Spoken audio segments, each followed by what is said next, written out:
کیا خلافت عثمانیہ کا وارث اب مزید خاموش نہیں رہے گا؟ ویورز، اسرائیل کی دھمکیوں کے جواب میں ترکی کے صدر طیب اردوان نے وہ کہہ دیا ہے جس نے تل ابیب سے واشنگٹن تک زلزلہ برپا کر دیا ہے۔ اردوان کا دو ٹوک اعلان کہ اگر مذاکرات ناکام ہوئے اور اگر سیز فائر کی خلاف ورزی ہوئی تو ہم اسرائیل کے اندر گھس کر ماریں گے۔ یہ محض ایک بیان نہیں بلکہ ایک ایسی ایٹمی طاقت بننے کی صلاحیت رکھنے والے ملک کا اعلان جنگ ہے جس کی جڑیں خلافت عثمانیہ کی شجاعت میں پیوست ہیں۔ اگر ترکی نے حملہ کیا تو اسرائیل کا کون سا کونا محفوظ رہے گا؟ ترکی کی وہ کون سی خفیہ طاقت ہے جس سے موساد لرز رہی ہے؟ اور کیا نیتن یاہو کی دھمکی اسے ہی مہنگی پڑنے والی ہے؟ جنگ بندی سے متعلق بیان پر اسرائیلی وزیر اعظم کی ترک صدر رجب طیب اردوان کو حملے کی دھمکی، ترک صدر کا پلٹ کر وار، مذاکرات ناکام ہونے پر اسرائیل کے اندر گھس کر ماریں گے۔ ترک صدر اردوان نے اسرائیل کو حملے کی دھمکی کا دو ٹوک جواب دے دیا۔ ترکی اسرائیل کے کن کن مقامات کو نشانہ بنا سکتا ہے؟ ترکی کے پاس کون کون سے خطرناک ہتھیار ہیں؟ ترکی کے پاس فوج کتنی ہے؟ بحری، فضائی اور زمینی فوج کی طاقت کتنی ہے؟ اس ویلاگ میں تمام انفارمیشن آپ کے ساتھ شیئر کریں گے۔ آپ دیکھ رہے ہیں 92 نیوز ڈیجیٹل اور میں ہوں حمزہ تارڑ۔ ویورز، اسرائیلی وزیر اعظم نیتن یاہو نے امریکہ اور ایران کے درمیان جنگ سے متعلق ان کے حالیہ بیان پر ترک صدر اردوان کو دھمکی دی۔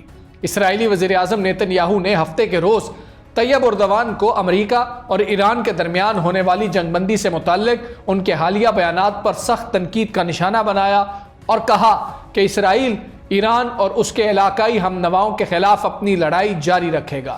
اسرائیلی وزیر اعظم نیتن یاہو نے ہفتے کے روز طیب اردوان کو تنقید کا نشانہ بناتے ہوئے کہا کہ اسرائیل ایران کے دہشت گرد نظام اور اس کے حمایت یافتہ گروہوں کے خلاف اپنی کارروائی جاری رکھے گا۔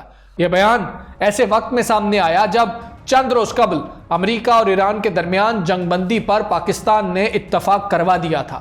اس پیش رفت کے بعد ترک صدر نے امریکی صدر ٹرمپ سے گفتگو میں خبردار کیا تھا کہ ممکنہ اشتعال انگیزی یا تخریب کاری اس معاہدے کو متاثر کر سکتی ہے، تاہم طیب اردوان نے کسی فریق کا نام نہیں لیا تھا۔ نیتن یاہو نے اپنے بیان میں کہا کہ اسرائیل ان کی قیادت میں ایران اور اس کے اتحادیوں کے خلاف لڑائی جاری رکھے گا، جبکہ نیتن یاہو نے اردوان پر الزام عائد کیا کہ وہ ایسے عناصر کو برداشت کرتے ہیں۔ دوسری جانب اسرائیلی وزیر دفاع کاٹس نے بھی طیب اردوان کو تنقید کا نشانہ بناتے ہوئے انہیں کاغذی شیر قرار دیا تھا۔ کاٹس نے کہا اردوان ایران کی جانب سے میزائل حملوں پر کوئی مؤثر رد عمل نہیں دے سکے اور اب اسرائیل کے خلاف بیانات دے رہے ہیں۔ کاٹس نے مزید کہا کہ اسرائیل اپنی سلامتی کے دفاع کے لیے مضبوط اور پرعزم اقدامات جاری رکھے گا، جبکہ نیتن یاہو نے اپنے ایک ٹیلی ویژن بیان میں دعویٰ کیا کہ امریکہ اور اسرائیل کی مشترکہ کارروائیوں کے نتیجے میں ایران کے جوہری اور بیلسٹک میزائل پروگرام کو کچل دیا گیا ہے۔ ایران کی قیادت اور اس کے علاقائی اتحادی بھی کمزور ہو چکے ہیں۔ اب ایران کے پاس کوئی فعال یورینیم افزودگی کی تنصیب باقی ہی نہیں رہی۔ ترکی کے صدر طیب اردوان نے اسرائیل کے وزیر اعظم نیتن یاہو کو موجودہ دور کا ہٹلر قرار دیا، اسرائیل پر حملے کی جوابی دھمکی دی اور کہا کہ امریکہ اور ایران کے درمیان مذاکرات ناکام ہوتے رہے تو اسرائیل کو اس کی اوقات یاد دلا دیں گے۔ طیب اردوان کا کہنا تھا کہ فلسطینی قیدیوں کو سزائے موت دینے کا اسرائیلی فیصلہ اور ہٹلر کی یہودی مخالف پالیسیوں میں کوئی فرق نہیں۔ طیب اردوان نے کہا کہ صرف فلسطینیوں کے لیے سزائے موت کا نفاذ قانون کو نسل پرست فاشزم کے اعلی کار میں بدل دیتا ہے۔ ترک صدر نے نیتن یاہو کو ہٹلر قرار دیتے ہوئے کہا کہ اسرائیل نے سیز فائر کے دن بھی سینکڑوں لبنانی شہید کیے، ہم اسرائیل میں ایسے ہی گھس سکتے ہیں جیسے لیبیا اور کاراباخ میں داخل ہوئے تھے۔ طیب اردوان نے مذاکرات ناکام ہونے پر حملے کی دھمکی دیتے ہوئے کہا کہ اسرائیل کو اس کی جگہ دکھائیں گے۔ غزہ میں اسرائیل کے ہاتھوں بے رحمی سے مارے جانے والے 72,000 شہریوں میں سے اکثریت خواتین اور بچوں کی ہے۔ طیب اردوان نے کہا کہ ہمارے پڑوسی شام میں 13.5 سال کی خانہ جنگی ہے جس میں لوگوں نے سب سے زیادہ قیمت ادا کی، وہ بھی خواتین اور بچے تھے۔ 2 مارچ سے لبنان میں شہری رہائشی علاقوں پر اسرائیل کے حملوں کی وجہ سے 12 لاکھ لبنانیوں کو اپنا گھر چھوڑنا پڑا ہے، ان حملوں میں 1500 سے زیادہ لبنانی بہن بھائی اپنی جانوں سے ہاتھ دھو بیٹھے ہیں، جبکہ 5000 زخمی ہوئے۔ رجب طیب اردوان کا مزید کہنا تھا کہ جس دن جنگ بندی کا اعلان کیا گیا، اسرائیل نے 254 لبنانیوں کو بے دردی سے شہید کیا۔ خون اور نفرت میں اندھے ہو کر نسل کشی کا یہ نیٹ ورک معصوم بچوں اور عورتوں کو قتل کرنا جاری رکھے ہوئے ہے۔ ترکی جو اسرائیل کا سخت ترین ناقد ہے، مصر اور پاکستان کے ساتھ مل کر اس تنازع میں جنگ بندی کے لیے کی جانے والی سفارتی کوششوں کا حصہ رہا ہے۔ ویورز، اگر اسرائیل ترکی پر حملہ کرتا ہے تو ترکی اسرائیل کے کن کن مقامات کو نشانہ بنا سکتا ہے یا تباہ کر سکتا ہے، یہ بھی آپ کو بتاتے ہیں۔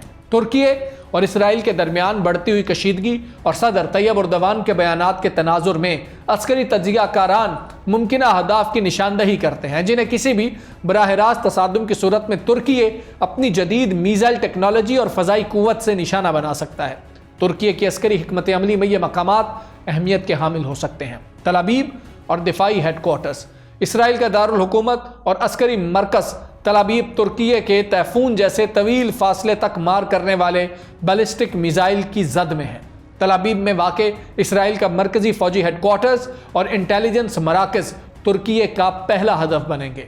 بین گوریان ایئرپورٹ، اسے مفلوج کر کے اسرائیل کا دنیا سے رابطہ کاٹا جا سکتا ہے۔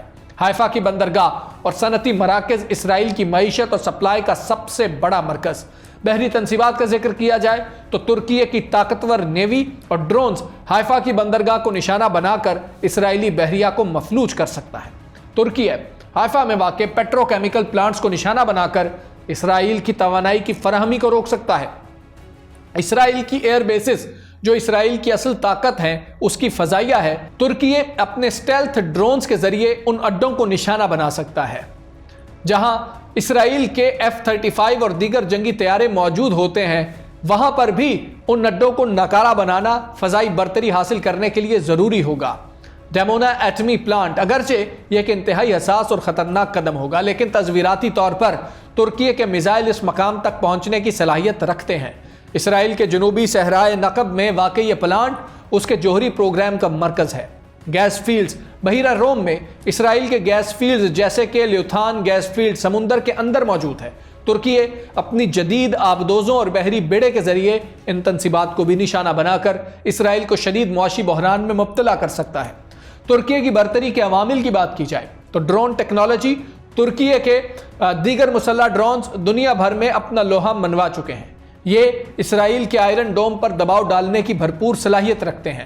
الیکٹرانک وارفیئر، ترکی کا کورال سسٹم دشمن کے ریڈارز کو اندھا کر سکتا ہے، جس سے اسرائیلی دفاعی نظام میزائلوں کو روکنے میں ناکام ہو سکتا ہے۔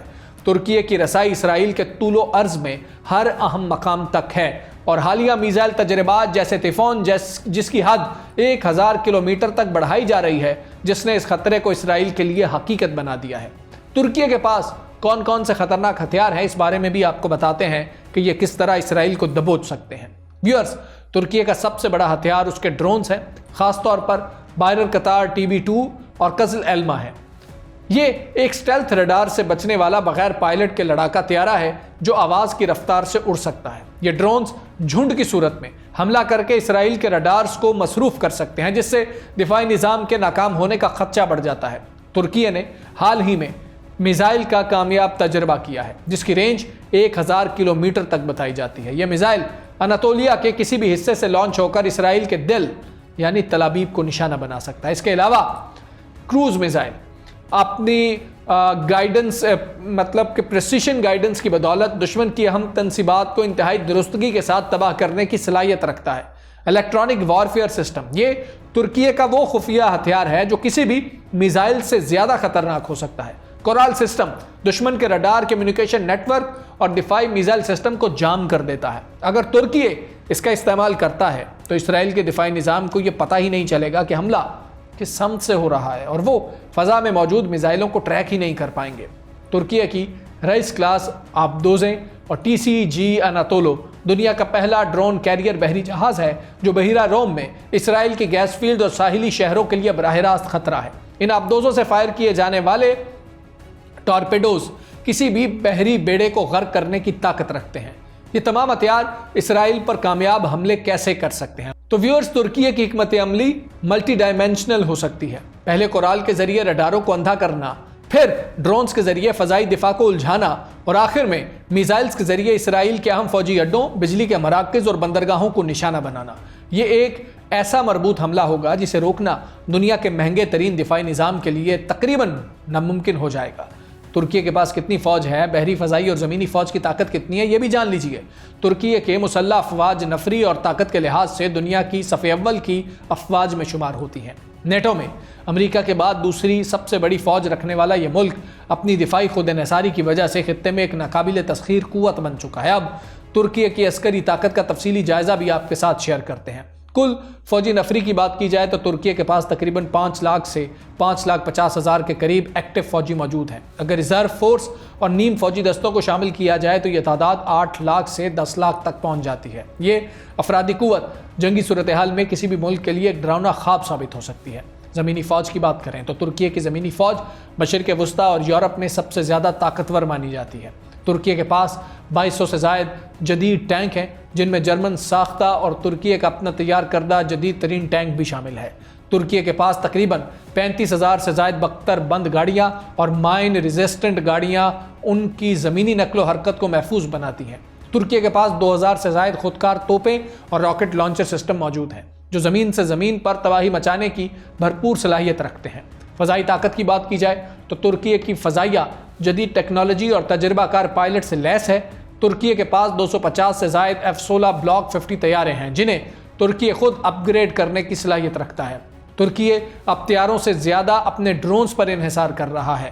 ڈرونز فضا میں اسرائیل کے F-35 طیاروں کے لیے الیکٹرانک وارفیئر کے ذریعے مشکلات پیدا کر سکتے ہیں۔ ٹرانسپورٹ اور ری فیولنگ میں بھی ترکی کی مہارت ہے۔ ترکی کے پاس فضا میں ایندھن بھرنے والے طیارے موجود ہیں، جس کا مطلب ہے کہ ترک طیارے طویل فاصلہ طے کر کے اسرائیل تک پہنچ سکتے ہیں اور واپس بھی آ سکتے ہیں۔ بحری قوت کی بات کی جائے تو بحیرہ روم اور بحیرہ اسود پر حکمرانی کے لیے ترکی کی نیوی انتہائی جدید ہے۔ ترکی کے پاس 16 فریگیٹس، 10 جدید گن بوٹس موجود ہیں۔ ترکی کے پاس جدید ترین آبدوزیں بھی ہیں، جو خاموشی سے دشمن کے ساحلوں تک پہنچ کر میزائل داغ سکتی ہیں۔